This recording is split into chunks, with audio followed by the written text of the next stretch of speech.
The story is so familiar that I am tempted just to read it and let it stand on its own as today's devotional. But there are enough little details to notice that it is worth pausing and savoring a few of them. The story is the encounter of Jesus with two obscure followers on the road between the city of Jerusalem and the outlying town of Emmaus. Hello, I'm Stuart Baskin, pastor of First Presbyterian Church of Tyler, Texas, and this is your daily devotional for Thursday, April 13th, 2023. The story takes place sometime later on the same day on which the disciples had discovered the empty tomb.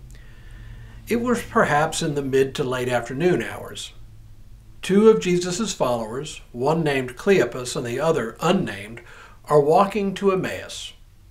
We can imagine that they are walking more slowly than usual, as we often do when sadness overtakes us. We can imagine they would have been disheartened during a stay in Jerusalem, possibly for the high holy days of Passover, when the man they knew as a prophet was arrested and executed at the hands of the Roman authorities under the provincial governor Pontius Pilate. They would have been constrained to stay in or immediately outside of Jerusalem, for on the Sabbath day, one could only walk so far from wherever one happened to be staying. If they were indeed from Emmaus, some 7 miles from Jerusalem, they would have been too far from home to walk home on the Sabbath. They would have had to wait until after the Sabbath was over to travel even that short distance. While walking, they encounter a solitary stranger. On its own, this would have been common, just as it would have been common to strike up a conversation with a stranger on the road. The stranger apparently picks up on their sadness and asks what they're talking about. They tell him what they had witnessed. "Are you the only stranger in Jerusalem who does not know about the things that have taken place in these days?" they ask. "What things?" he responds. Then they tell him all about what they have seen, beginning with their identification of Jesus as, quote, "a prophet, mighty in deed and in word." Of course, what we know, because Luke tells us so, is that this stranger they have just met on the road is none other than Jesus himself, only they do not recognize him. No, actually, says Luke, their eyes were kept from recognizing him. This is worth lingering over for a moment. Our first stop along the way, so to speak. Why were they unable or prevented from seeing that it was Jesus? Various explanations come to mind. Could he have been wearing some sort of costume that hid his features so he could be incognito? Or perhaps in their grief they were simply unable to connect the dots that this stranger, who may have looked strangely familiar to them, was the very same one whose death they had recently witnessed. Turns out we often see what we expect to see, and conversely, we don't see what we don't expect to see. Modern psychology confirms this phenomenon.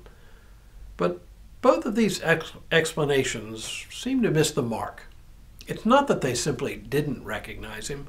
They were prevented from recognizing him. Why? This is really the point of the Gospels. We see it in Mark's so-called messianic secret, where Jesus warns people he has healed not to tell anyone what he's done. And the reason is, we do not fully know who Jesus is until after the resurrection. Before then, he might have been known as a teacher, perhaps, or a rabbi, a healer, maybe a prophet. Only after the resurrection is he finally and fully revealed in his glory as the living Son of God. They couldn't see him for who he was because they did not yet grasp the reality of the resurrection.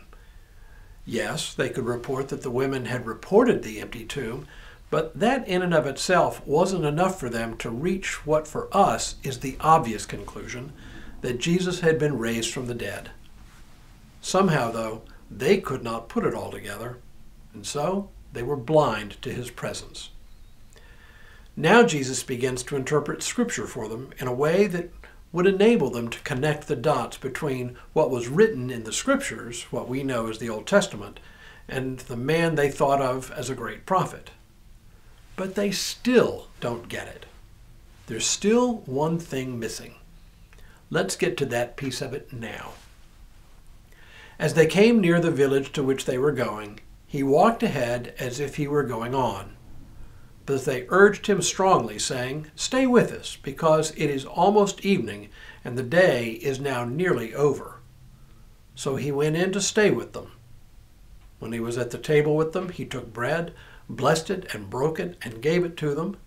Then their eyes were opened, and they recognized him, and he vanished from their sight.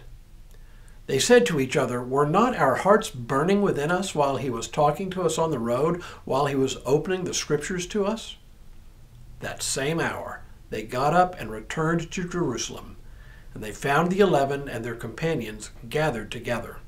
They were saying, "The Lord has risen indeed, and he has appeared to Simon." Then they told what had happened on the road, and how he had been made known to them in the breaking of the bread.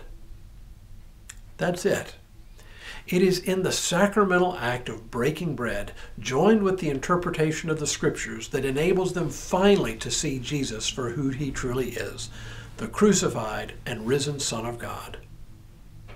I don't know about you, but there is indeed something about joining together in the breaking of bread that helps me experience Christ's presence in our midst, even if only for a fleeting moment.